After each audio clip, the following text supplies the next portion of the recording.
Hey guys, Alan Bishop back again with the One Piece at a Time Distilling Institute.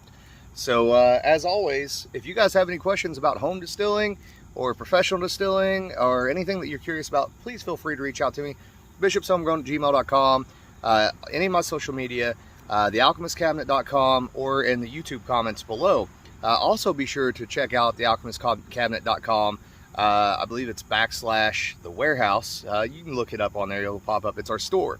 And you'll be able to find all kinds of unique One Piece at a Time merchandise there, including the reprint of my book that went out of print several years back.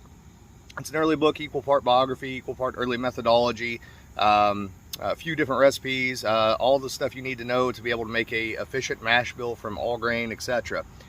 Today I'm here because a few people have asked me about making yeast traps, and I've talked about it a few times, and we'll do maybe a thing on a yeast log as well at some point in time, and actually go through the process of making one of those. But today I wanted to do a video about yeast traps. It's the fall time of the year. The fruit's ripening on the vine or on the trees. There's lots of yeast out there in the environment to take advantage of. Going into the winter time, to be able to do cold ferments and things of that nature, and to be able to capture yeast that very well represents the terroir of the area that you're from. So today we've got some overripe grapes that are in the backyard here. They're basically Concord grape. Well, not basically, they are Concord grapes. They have a nice film on them. That film is yeast. I'll show it to you here in a little while. But I want to take you through the entire process. So I'm going to flip the camera around and show you what all I got going on here. So got a pot of water boiling here, or getting ready to boil. Got the fire under it right now. And then I have 2 mason jars like this.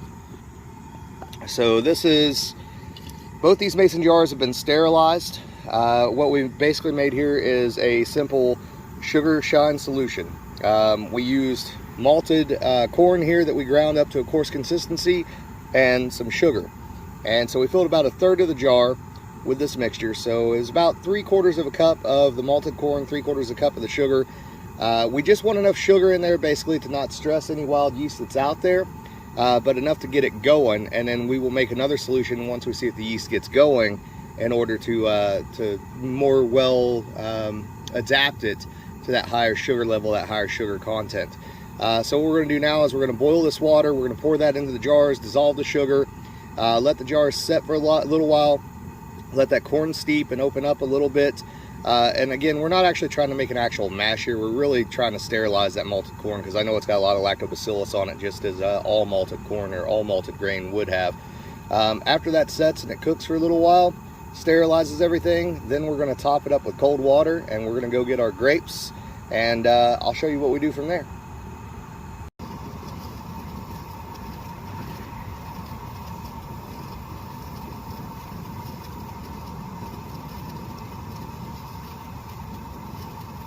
Got a little piece of a leaf or something in there, but there's obviously no great way to get it out of there while it's boiling, so we'll just we'll sterilize that as well.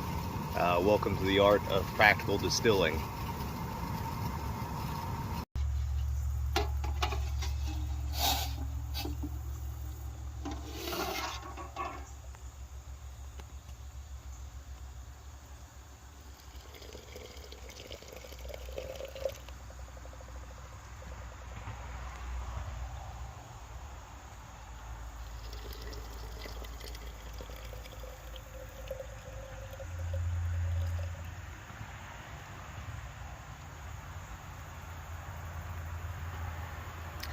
This is a nice demonstration too. I'm always telling you guys about the different colors of corn and long chain fatty acids that are amino acids, and then being soluble in water or fat. So as you can see, that water is clearly taken on some of that red/pink coloration from that malted Elise corn. So we're not going to fill these all the way up with boiling water, because I want to be able to cool them off with cold water here in a little while. I'm going to top them up just a little bit right now with some more hot water, put the lids on them, and let them set.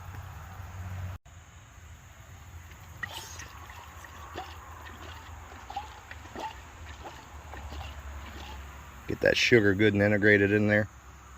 Right, these are going to set for, I don't know, we'll say 15-20 minutes. Alright guys, here's the Concord grapes I told you about earlier. So if you ever look at grapes like this, you see there's kind of a film on them. That film is wild yeast. These are primed to use to start a yeast. So I'm just gonna I'm trying not to get stung by any yellow jackets because they've been everywhere here lately. Just gonna try to find a decent little bunch of them. See if you can see the film on that. It's a biofilm of yeast.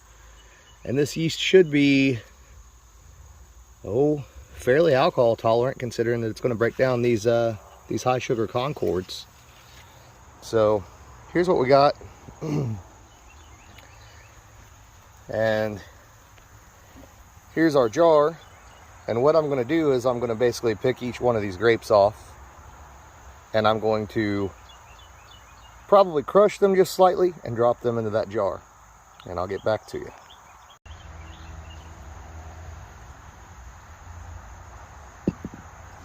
Now, I also said that we were going to cool this down and top it up with cold water, and that's what we did. And the temperature you want is basically somewhere between 90 and 100. You know, if it's just nice and lukewarm, that's ideal. So we're just crushing these grapes, dropping them in. You can do the same thing with apples as well, guys. Go out and get an apple and dip it into your sterilized mash like this and let it set for a little while and see if it doesn't start to quote unquote boil, as the old timers called it. So I'm gonna put the lid back on here, see if I can tighten it up with one hand while holding the phone. Probably not. We'll try.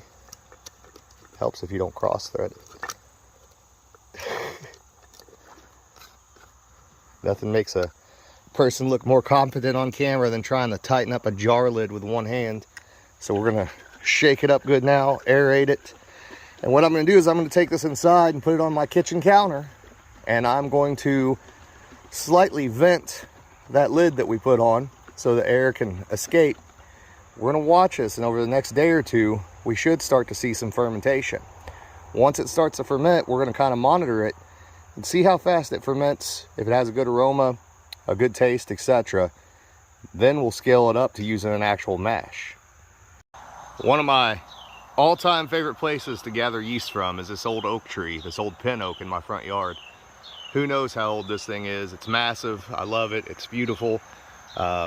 We just had it trimmed up good last year, and we've pulled good viable yeast off of it in the past, so we'll give that a try today too.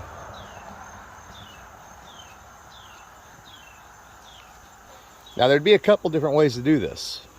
The first way would be to take your jar, take the lid off, leave the ring, put a double layer of cheesecloth on top, put the ring back down, and I'd set it in the crook of this tree. But what I'm going to do today is I'm simply going to peel a piece of loose bark off the outside and drop it into the mash and see what we get. Alright guys, it's been 24 hours. You'll have to excuse the way I sound. Apparently I decided to come down with COVID today. So anyways, here on the left hand side, you can see we've got fermentation and quite a bit of it. And this is the oak tree.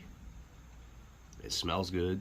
I'm gonna taste it later, not right at this moment, before I get ready to propagate it into a larger batch. And then over here, we've got the grape batch, and she's going crazy as well. I don't know if I can open it or not, we'll see. Here we go. So oh, that one smells really nice. So we have two potential yeast strains that we can do something with here that we're gonna get into. I'm gonna have to prop them up at some point tomorrow, whether I feel like it or not. But that's something we can play with in the coming weeks on the show. There you go.